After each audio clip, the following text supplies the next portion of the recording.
What if I said you could play the PlayStation 1 console with a PlayStation 4 controller with no wires?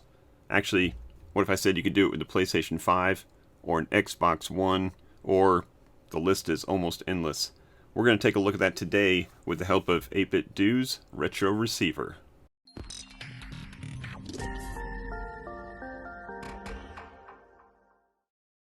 Hey everybody, it's Chris from Family Geekery, and today we're going to be taking a look at this 8BitDo retro receiver for PlayStation 1 and PlayStation 2. I think you can recognize it right away as being a controller for a PlayStation 1 or PlayStation 2 that would fit right down in here. Now if you have one of these, or if you had one of those back in the day, you remember how awesome it was when it came out. And while some of the titles may not hold up today, there's still a lot of great games to them, and maybe a lot of you guys still have them hooked up to TV somewhere.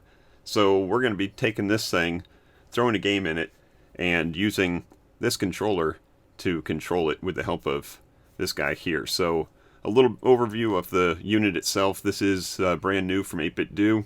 It says right on the front there, PlayStation 1, PlayStation 2, and Windows. So how does this work with Windows? Well, I'll show you that in just a minute. I think you can tell right away how it works with PlayStation 1, PlayStation 2. It plugs right in there.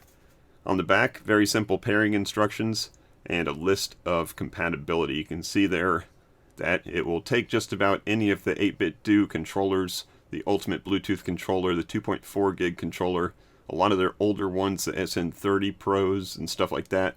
I mean, imagine playing something like this with something like that. I mean, how cool is that? Almost the same color. Might have been the same color before this got all gunked up.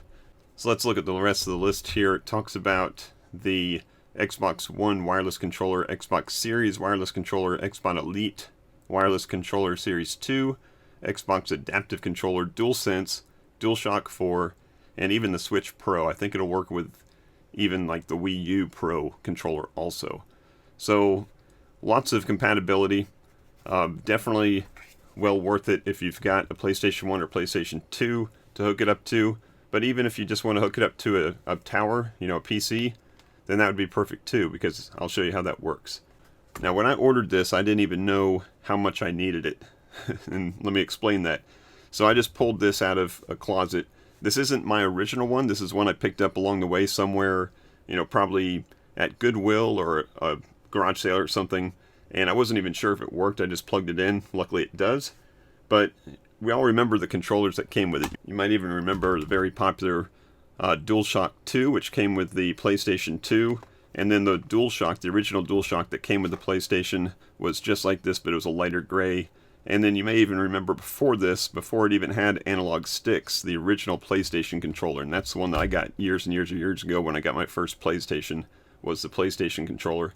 No analog sticks, which explains why we got this button right on the front here that says analog.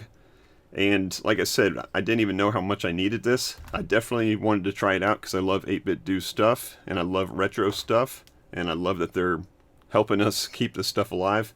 But when I pulled this out of the closet, I didn't have any of the original PlayStation controllers with it, but I did have a bunch of DualShock 2 controllers, and I think you can tell right here, I apologize for the disgustingness, but these are a little hairy, and the reason why they're hairy is that these rubber caps here are starting to devulcanize, which if you've ever felt rubber when it gets old, it starts to get real sticky, maybe on an old camera or something.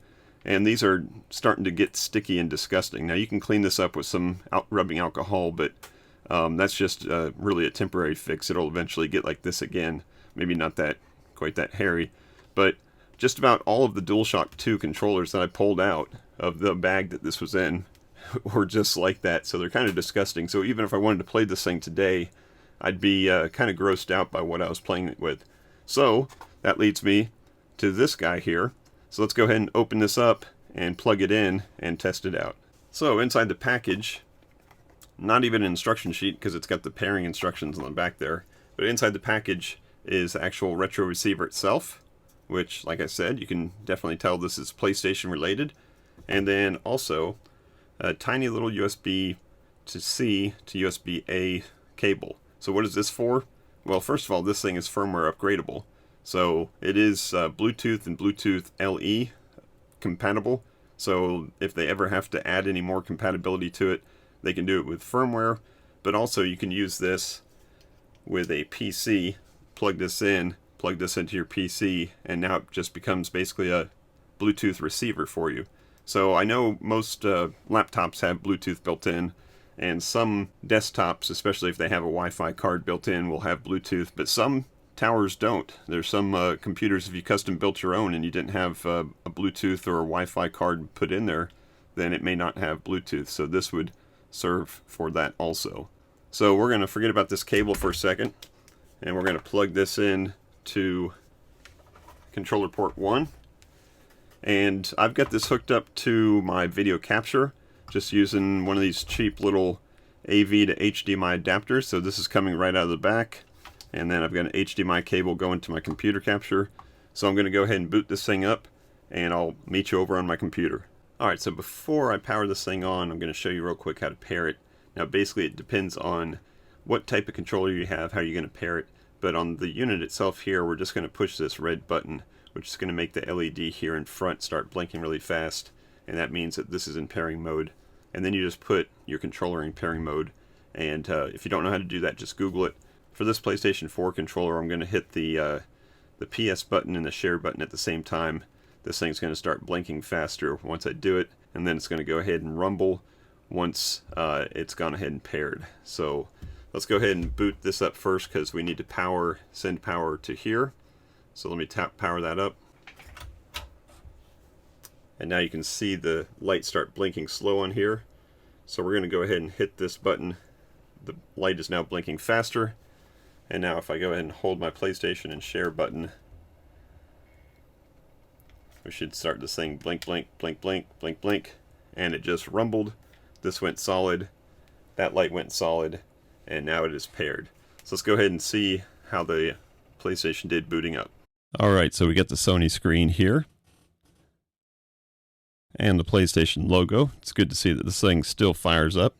And I've went ahead and put in a game that is very special to me. It is Jet Moto. It's the first game that I ever bought for my original PlayStation 1. And we're going to see how this thing still works. So I've got the volume muted on the actual game itself. You won't hear anything from that, just in case the game music is copyrighted. We don't want that to happen. So you can see right now I am clicking through, and it is working great. No noticeable latency at all. And we're just going to go ahead and select one of these racers here. Do a single race. It's fun to listen to how bad that thing is spinning over there. And it's funny to see load screens that you wouldn't think you would need on something this low powered, but at the time it was state of the art and still needed these types of load screens. So let's go ahead and get into the game itself. And there is no analog or analog button on the front like the old original DualSense 2 controller had, so it just recognizes the analog input automatically. Now doing the directional keys also emulates the same thing.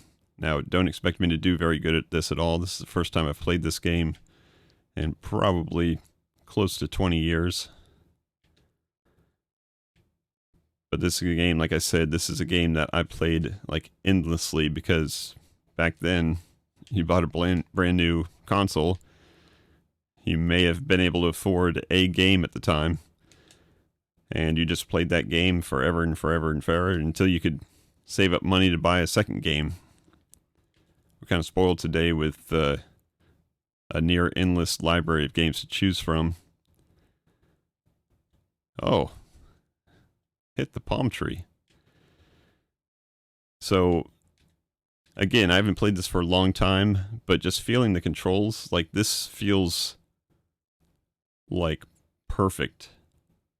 Like this feels way better than the controls I remember from the PlayStation 1 and PlayStation 2 controllers. Now, of course, that has to do with a lot of technology upgrades over the last couple generations of consoles. But the buttons feel great. The analog sticks feel great, very precise, in fact, on a game like this. And this is just a great experience. So even though the graphics may not hold up well, the game is running smooth. The wireless controller is working better than any wireless controller I've ever tried on a PlayStation 1 or 2, or even the PlayStation 3 had the wireless controllers, but they didn't feel this good. So I'm very happy. This is like a $20 investment into a adapter that's going to allow a lot of gameplay on the PlayStation 1 and PlayStation 2. I mean, I've got a pretty decent library of PlayStation 1 games, but nowhere near the size of my PlayStation 2 collection. So I'm going to have to grab one of my PlayStation 2s out of the old closet and fire that bad boy up and start playing some like Grand Theft Auto 1 and 2 and some of those great games from that era of gaming. So yeah, so I may be in dead last place, but this is absolutely fun, and I can't wait to try more games with this new controller adapter. Alright, so this is just a short video to demonstrate this new 8BitDo retro receiver, and like I said, we've got lots of controllers up here. In fact, basically every single one of these controllers I've got on my board here will work with this. In fact, I just tested the Stadia controller. Didn't assume it would work, but it sure did. So the Stadia controller worked with a PlayStation 1. That is a phrase I didn't think I'd ever say, but it does. I just tested it. It worked great. So that's going to wrap it up for this video. I didn't test out for you guys on the video this functionality on a computer, but I promise you it works. So if you're interested in one of these, I'll leave a link down in the description below to Amazon where they have them. You can grab them right now and get some more life out of your PlayStation 1, PlayStation 2. If you have any questions, let me know down in the comments below. If you grab one of these, if you start playing, let me know what game is the first one off your shelf that you had to plug in and start playing. I'd love to see what kind of retro games you guys are playing out there.